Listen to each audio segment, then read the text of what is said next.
الحمد لله وكفى والسلام على عباده الذين اصطفى أما بعد وقال الله تبارك وتعالى في كتابه العظيم أعوذ بالله من الشيطان الرجيم بسم الله الرحمن الرحيم إن الله لا يغير ما بقوم حتى يغيروا ما بأنفسهم صدق الله العظيم. قابل قدر قابل احترام اساتذہ کرام اور میرے عزیز ساتھیوں،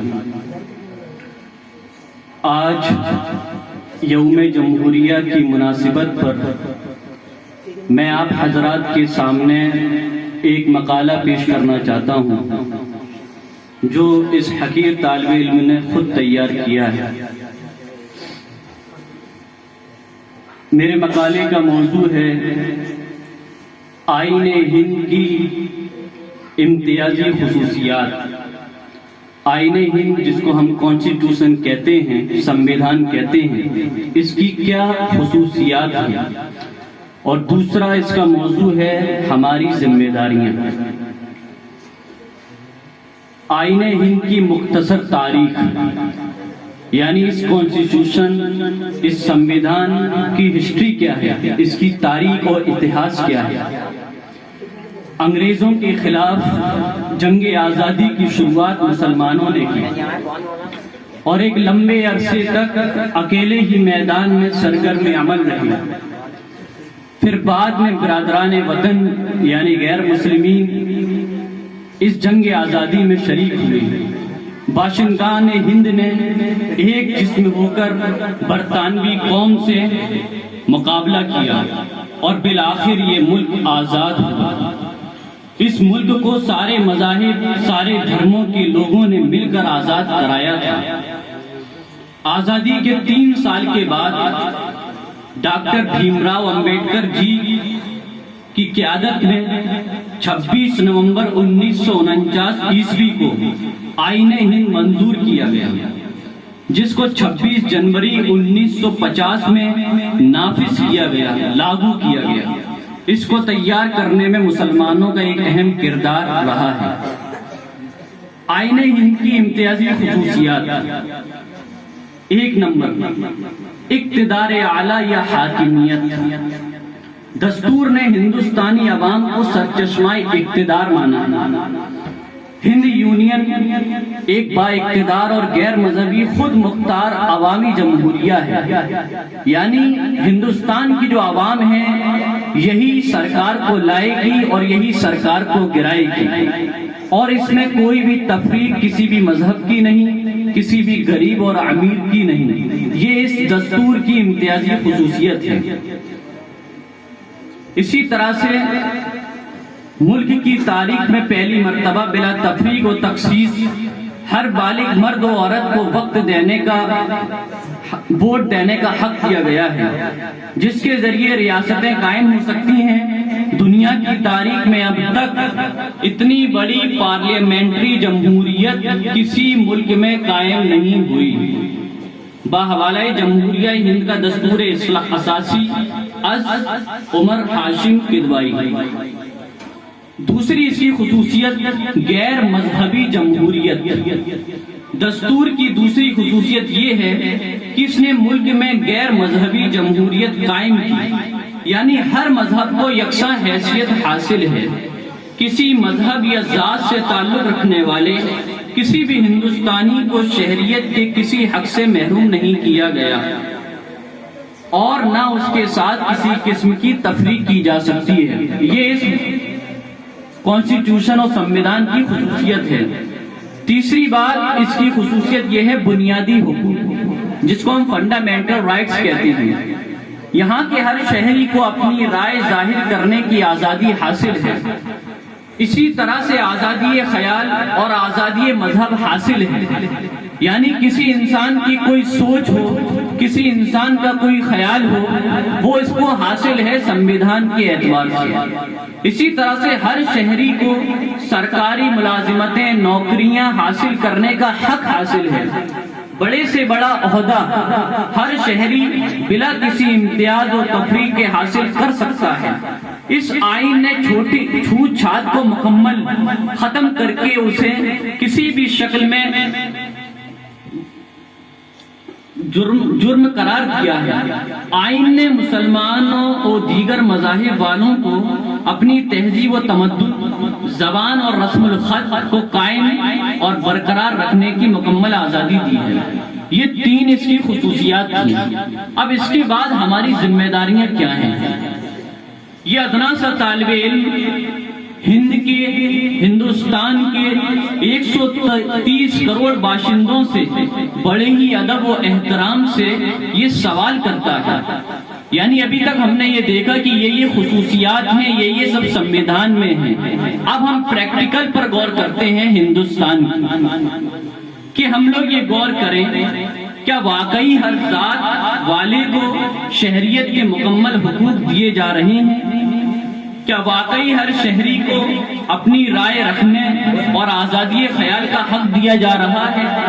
کیا واقعی ہر مذہب والے کو اپنی تہذیب و تمدن، زبان اور رسم الخط کو قائم و برقرار رکھنے کی مکمل آزادی دی جا رہی ہے؟ یا پھر یہ سارے قانون محض آئین کی زینت بنے ہوئے ہیں، سمویدھان کی زینت بنے ہوئے ہیں؟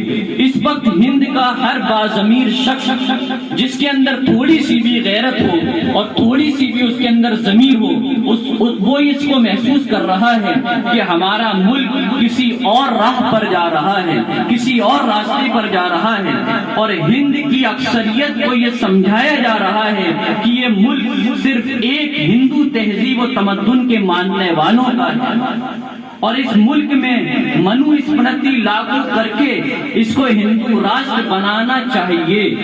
یہی وہ نظریات ہیں جن کو فروغ دینے کے لیے، جن کو دلوں میں بٹھانے کے لیے ایک لمبے عرصے سے کئی تحریکیں دیوانوں کی طرح کام کر رہی ہیں، اور ان کوششوں سے جو تشدد و نفرت کا ماحول پیدا ہو رہا ہے اس کی عملی شکلیں ہر دن نظر آ رہی ہیں۔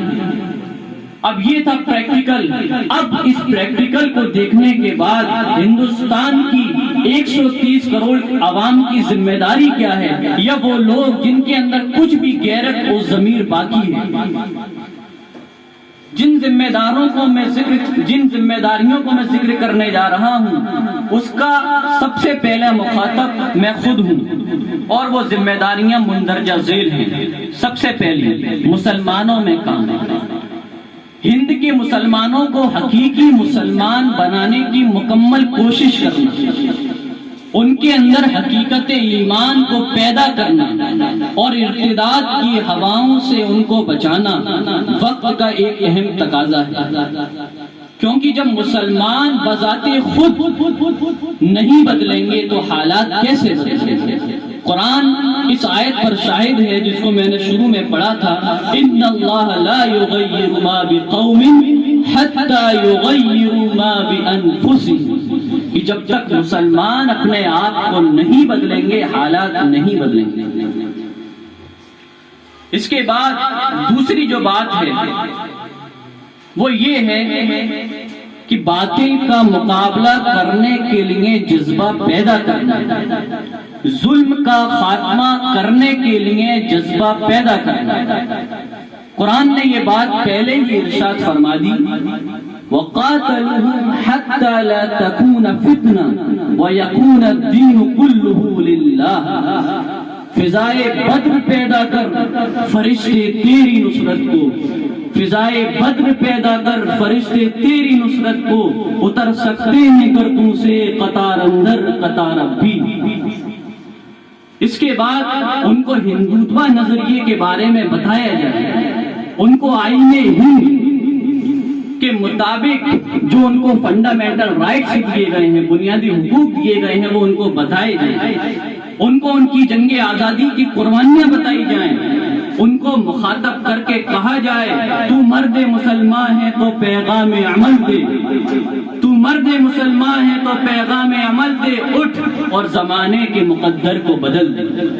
دوسرا جو کام ہے وہ یہ ہے، غیر مسلموں میں کام ہے، ان سے اچھے تعلقات بنائے جائیں، ان کے سامنے حجر اور سفر میں اسلامی اخلاق پیش کیے جائیں، ان کو اپنی قربانیاں بتائی جائیں، ان کو صحیح تاریخ، صحیح ہسٹری بتائی جائے، ان کی خدمت کے لیے مختلف جگہوں پر کیمپ لگوائے جائیں، ان کی ذہن سازی کی جائے، ان کو بتایا جائے کہ ملک کس طرف جا رہا ہے، ان کو سمجھانے اور ذہن سازی کے لیے مختلف زبانوں میں جامع کتابچے، پیمفلیٹ لکھ کر تقسیم کیے جائیں، ان کو کالے قوانین اور آئندہ کے منصوبوں سے باخبر کیا جائے، ان کو بتایا جائے کہ ارباب حکومت اس ملک میں دوسرا قانون لانا چاہ رہے ہیں، جس کی وجہ سے جو آزادی آج سب کو ملی ہوئی ہے وہ صرف مخصوص لوگوں کو ملے گی۔ ان کو بتانا چاہیے کہ پھر سے